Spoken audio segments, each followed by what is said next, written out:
time, weather, and always pass. Case of the various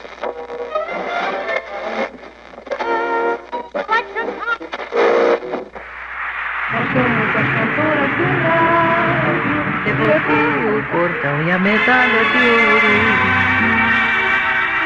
Senhoras e senhoritas, Vamos Pirandinha, vamos todos pirandar. A escolinha bossa nova, outra vez está no ar. A temperatura igual a metralha, que sobra gol! Se pudesse começar tudo de novo, eu começaria sendo radialista. Joel Silva de regresso. Hey, compadre. Olha, nós temos que vendo aí, compadre. Bola longa para a área brasileira. Fica na esquerda agora com Orlando. Orlando para Pelé. Pelé domina no peito de calcanhar para Zagallo. Zagallo prepara-se, tem Pelé. Levantou a Pelé, entrou de cabeça para o arco e gol! Pelé! Com uma cabeçada extraordinária, marca o 5º gol do Brasil. Brasil, campeão mundial de futebol. A taça do mundo é nossa, com brasileiro não há quem possa. Eita, esquadrão de ouro, é bom no samba, é bom.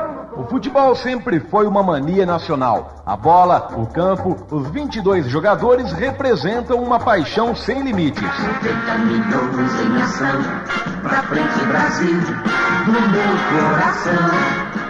O rádio tem muito a ver com esta crença. Foi através dele que o povo acompanhou as vitórias da seleção brasileira de futebol em 1958 e 62. As emissoras descobriram que o futebol era um grande investimento para a publicidade com o retorno de audiência. Foi assim que a Rádio Cultura de Campo Grande projetou o slogan Sua Majestade no Ar. Quando Nassura deixou de ser gerente para ser dono da emissora em 1962, a Cultura acompanhou cada emoção do povo pelo futebol. Eu trouxe todos os times, a rádio trazia todos os times, eu trouxe Fluminense, Flamengo, Botafogo, Portuguesa, Corinthians, Palmeiras, fazia aqui, Corumbá e Cuiabá. E nós, amistoso com o time daqui, eles lá não tinham coragem de assumir, a gente ia para Corumbá, eu pagava o time de Corumbá, e nós fazíamos o jogo, a minha equipe ia toda lá, Cuiabá ia todo mundo para lá, ia Ramão, ia ele, ficava lá uma semana promovendo tudo. Nós fazíamos tudo aqui. Era um grande investimento não só para o estado. O futebol trouxe para Mato Grosso curiosos e fãs do país inteiro. E muita dor de cabeça à rádio, que por diversas vezes teve prejuízo. A gente fazia o seguinte, quando eu trazia os times de futebol, eu trazia as emissoras, eu mandava passagem para Bandeirantes, para Tupi, para Jovem Pan, vinham os repórteres tudo e transmitiam para o Brasil inteiro os jogos daqui. Era uma promoção violenta para a cidade, né? E às vezes a gente ganhava, às vezes perdia. Com o Santos com o Pelé, eu perdi dinheiro em Cuiabá, falsificaram ingresso. E o Lula, aquele técnico, quando olhou o campo aqui, um muro desse tamanho, falou, o senhor é um louco, falou para mim, se eu trazer o Santos com o Pelé num campinho desse aqui. Só em 1970, com a construção do estádio do Morenão, em Campo Grande, os empresários ficaram mais sossegados. Um ano antes, Nassura vendeu a Rádio Cultura ao grupo Correio do Estado. Com a saída dele, faltou investimento e coragem. Campo Grande se despediu da era do futebol no rádio. Os radialistas haviam chegado até a criar um clube de futebol, como lembra Mário Mendonça. Nós mantínhamos um clube de futebol que era o Bate-Fácil, formado pelos funcionários das 3 emissoras. Viajamos em quase todas as cidades da região, jogando futebol, fazendo apresentação de futebol, uns veteranos, um mais gordo, outro baixo, coisa. Mas nós tínhamos uma equipe de futebol que jogava em todas as cidades. Ah, duvido. É mesmo? acredite que é verdade. Estamos chegando aí. Microfone. Microfone. Fio do microfone. Tá aqui, ó, fio do microfone. Maleta de transmissão. Maleta de transmissão. Conectar linha. Ok. Testar volume. 1, 2, 3. 1, 2, 3, ok também. Desejo-me boa sorte. Boa sorte. Ok. Atenção central, tudo pronto aqui. Vamos iniciar a maravilhosa transmissão. Atenção, no ar em 5 segundos. 5, 4, 3, 2... Macho Carro conta o voo cego. Transmitir uma partida de futebol antigamente era difícil, né? Você não tinha a aparelhagem que tem hoje, era só 2 linhas, hoje tem 4, tem 5, tem 6. Então você fazia, nós chamávamos de voo cego, tínhamos uma maleta que tinha escuta. Então você entrava, dizia assim, voo cego. Alô fulano, conta até 5 e entra, né? Você estava lá no Rio de Janeiro com a maleta Supersom, tinha um dispositivo que chamava escuta. Então você, para falar com Campo Grande, você chamava 15, 40 minutos, alô Campo Grande, alô, até você receber um retorno naquele dispositivo que chamava escuta, tá? Aí, alô, tudo bem, tá? Aí conta até 5 e entra, né? Então você contava 1, 2, 3, 4, 5, aí você entrava de lá. Aí nós chamávamos de voo cego, porque você não sabia se você estava sendo recebido aqui, entende?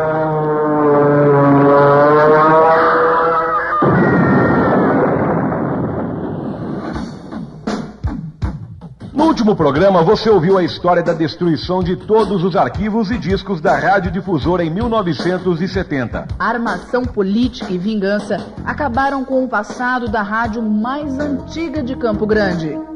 Usadas para eleger políticos e de uma força incomum, as emissoras passaram a ser cada vez mais exploradas. Por volta de 1980, os próprios radialistas se interessaram pela política. Foi uma avalanche de candidatos. Mas não era só o apoio da rádio que preocupava. Havia também o interesse de grupos e partidos em se promoverem usando o radialista. Sabino Preza foi um dos primeiros radialistas a se eleger vereador com o apoio da Rádio Educação Rural pelo Partido Social Democrático, o PSD. Nesta entrevista, ele faz um desabafo revelador. Não por força da popularidade que eu tinha uma popularidade muito grande. Então o que fez? Eu tudo, o próprio bispo Dom Antônio Barbosa mandou fazer jingle em São Paulo para mim. Então ele deu essa força. Tanto então me empurraram na política, uma por consequência de próprio interesse de partido. Você sabe como é que é, né? Eu fui o mais votado, o vereador mais votado, porque eu tinha essa cobertura da igreja, né? Tinha a cobertura do povo, que eu tinha de estar com criança, trabalhava muito. O radialista Ramon Achucarro também foi vereador de Campo Grande durante 16 anos. Ele tem uma visão mais romântica da política. Como é ser político e radialista? É gratificante, né? Porque além de você ser conhecido como radialista, você é conhecido como político, né? Quer dizer, uma coisa une a outra, né? Então você serve como radialista ao povo e como político. Logo depois deste depoimento, Achucarro corrige.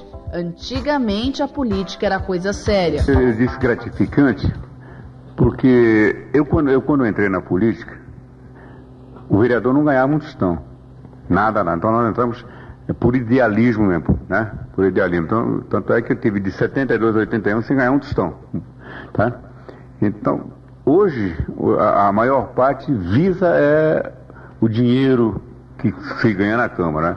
É um salário puro, então não tem mais idealismo. Então o negócio entra lá, ninguém entra lá para trabalhar pelo povo. Essa é a verdade nua e crua. Mas o que pensam os radialistas mais antigos de Campo Grande? Onésimo Nassura e Doralice Vargas. Já não são tão puros como antigamente. Ah, não são. Já vão com outras ideias, já vão querer conquistar o público ali. E para mim, bom, só deles serem políticos, eu sou amigo de todos os políticos, não tenho nada, mas o jeito de sendo político, para mim, já não é mais aquele, né? Aquela pessoa. Então ele está usando o rádio para usufruir. Se trabalhasse pelo rádio, seria ótimo. Seria ótimo que tivesse um vereador radialista, mas que trabalhasse pelos radialistas, junto com os radialistas, pelo rádio.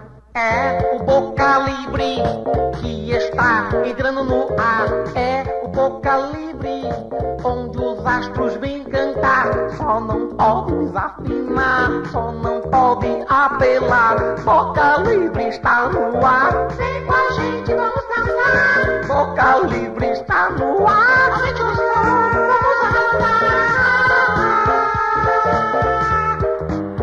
Boca Livre. Oi!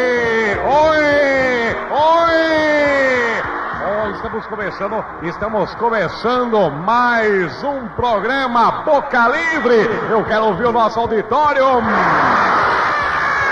E hoje vamos dar mais $5 mil, mais $5 mil para quem adivinhar quem vem cantar. Atenção, ele tem quase a minha altura, um pouquinho mais baixo, cabelos grisalhos. Quem aí quer $5 mil? Eu aqui, ó, eu sei quem é. Então pode falar, fala aí.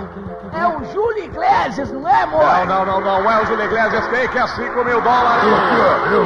É o seguinte, eu acho que é o Ronivon. Não é o Ronivon, não? Não é o Ronivon, não. É a última chance. Quem arrisca? Quem é o cantor que vem aqui? Ele é um pouquinho mais baixo, tem cabelo grisalho e faz um programa de rádio até hoje. Eu sei, moço. Então pode falar. É o Maurício Picarelli, não é? Aquele que tem programa na TV também? Não é o Picarelli. Calma, não precisa ficar nervoso também. Vamos chamar então ele, que é um sucesso, cantando música em Guarani, Ramon Açucaro! Tudo bem. Que música você vai cantar? Chepharé Momburu. Então, som na caixa.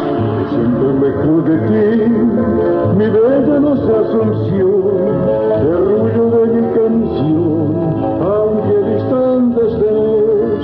Quisiera que mi cantar corriera el viento al pasar, haciendo yo dejar la nostalgia de mi ser.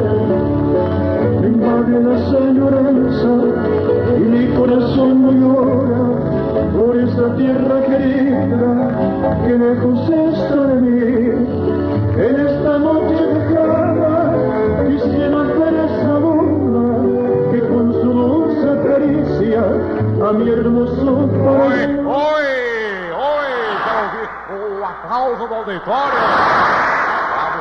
Raul Açucaro, aqui no nosso Boca Livre. A gente volta na semana que vem. Tchau, pessoal. No início dos anos 80, as emissoras de rádio não tinham a mesma força popular de 40 anos atrás. É preciso entender que tudo começou na década de 60. Aqueles anos trouxeram ao país novos costumes e desejos que o rádio já não podia realizar. Exemplos: o silêncio da Revolução Militar de 64, a mágica da televisão e a política que praticamente acabou com a credibilidade das emissoras de rádio. Foi aí que veio a ideia de trazer a Campo Grande uma experiência que já dava certo no país. As FMs, emissoras de frequência modulada e que, ao contrário das AMs, tinham uma programação muito mais musical, voltada ao público mais jovem. Menos jornalismo e prestação de serviço e zero de participação popular. Agora 5h09 em Campo Grande. Salve, salve. É Silvinho César que lhe faz companhia a partir de agora. Vamos juntinhos aqui na 95,9, hoje dia 7 de agosto de 1994, hein? Amanhã, graças a Deus, se Deus quiser também, né, cara? Estarei fazendo 3 aninhos aqui na 95,9, isso é como disque jockey da Capital FM. Uma grande festa nessa segunda-feira, hein? Muito som legal, esquentando demais o seu início de final de semana e sua manhã, segunda-feira, das 7 às 10 da noite. Até outubro de 1979, só existiam 13 emissoras de rádio em Campo Grande. A Difusora, PRI7, a Rádio Educação Rural e a Cultura. Foi o grupo Correio do Estado, dono da Rádio Cultura, quem trouxe a FM. A FM Canarinho foi inaugurada no dia 11 de outubro de 1979, data oficial da divisão do Estado. Foi a primeira emissora de rádio e a primeira FM do Mato Grosso do Sul. Em pouco tempo, tornou-se sucesso comprovado na opinião do público. Ao contrário do povo, muita gente que trabalhava nas antigas emissoras não ficou contente. Radialista da Rádio Difusora na época, o locutor Robson Torres tomou um enorme susto. Nós saímos de um período do rádio AM que era exclusivo. Surgiram as FMs e veio mudar um pouco o costume também da população, do público ouvinte. porque a FM, quando surgiu, ela surgiu assustando a nós, profissionais da Rádio AM, que nos sentimos assim como uns carrinhos ultrapassados diante daquela baita novidade, cara. A programação voltada ao público mais jovem não entusiasmou os radialistas mais antigos. Para o rádio FM, não se exigiu profissionais de melhor qualidade. Quer dizer, não se preparou o rádio FM. O rádio já veio com uma outra cabeça. Porque eu tenho a impressão que se tivessem feito um trabalho melhor para que a FM surgisse, teria sido uma outra escola. E no fim, eu acho que a escola do rádio morreu com a morte da FM. Morte entre aspas, né? Porque nós estamos falando de um processo de rádio que está ultrapassado, que é a rádio AM. O cronista esportivo Mário Mendonça é mais duro nas críticas. Falta seleção. Hoje qualquer um vai pro rádio. Tem muita gente boa começando no rádio. Mas tem muita gente aí que diz que está longe do rádio. São pessoas que por persistência e por trabalharem de graça estão sendo aproveitadas. Eu acho que o profissional ele tem que ser valorizado, ganhar bem, para dele ser cobrado um bom papel. Mas tem muito papo e muita conversa fiada na FM, muita gente falando pouca coisa, e isso aí não me seduz em absoluto. A experiência com a Rádio Canarinho acabou motivando outros empresários. Em 1981, Luiz Landes Reinoso de Farias deixou o passado de locutor para trás e inaugurou a FM Capital. Quase 7 anos depois, Ivan Paes Barbosa cria a FM Cidade. Em 1990, 4 sócios montam a Rádio Ativa, FM 102. Fala, seu gripado. O aparecimento das FMs parece ter sido facilitado pelo processo burocrático de concessões do governo federal. O empresário Luiz Landes é dono da FM e AM Capital. Ele lembra que a concessão da AM foi uma batalha que durou 11 anos. E um investimento muito alto de $550 mil em equipamentos. E normalmente quem entrava nessas concorrências eram os políticos, então eram vários grupos. E o governo federal, que era o detentor da autorização, no caso do FM, é uma portaria que o próprio ministro assina. Mas o AM não, o AM é um decreto que o presidente da República assina. E para ele assinar aquele decreto, dando para determinado grupo político, ele ia arrumar confusão com os outros preteridos. Então ficava naquela lenga-lenga, sabe? Aquele jogo de empurra. Hoje, Landes lamenta tanta guerra contra o governo. Hoje, principalmente o rádio AM, ele fatura para se manter em pé. O suficiente para se manter em pé. Eu costumo dizer que o rádio AM é uma frequência, uma onda que está em extinção. Se o governo federal, através do Ministério das Comunicações, não se aprimorar, então se não tiver nenhuma modificação no aumento, na largura de faixa, melhorar a qualidade de som, o rádio AM é um rádio em extinção. A demissão de dezenas de profissionais na luta por melhores salários. Radialistas mal preparados e mal pagos. Sindicato fecha os olhos. O jornalismo antes e depois. Tudo isso no próximo programa. Até lá! Portão e a medalha de ouro. Senhoras e senhoritas, Vamos por um dia, vamos todos por andar. A escolinha bossa nova, outra vez está no ar. Se pudesse começar tudo de novo, eu começaria sendo radialista. Joel Silva! De regresso. Hey, compadre. Onde nós temos que aprender aí, compadre, nesse mano, não usar roupa.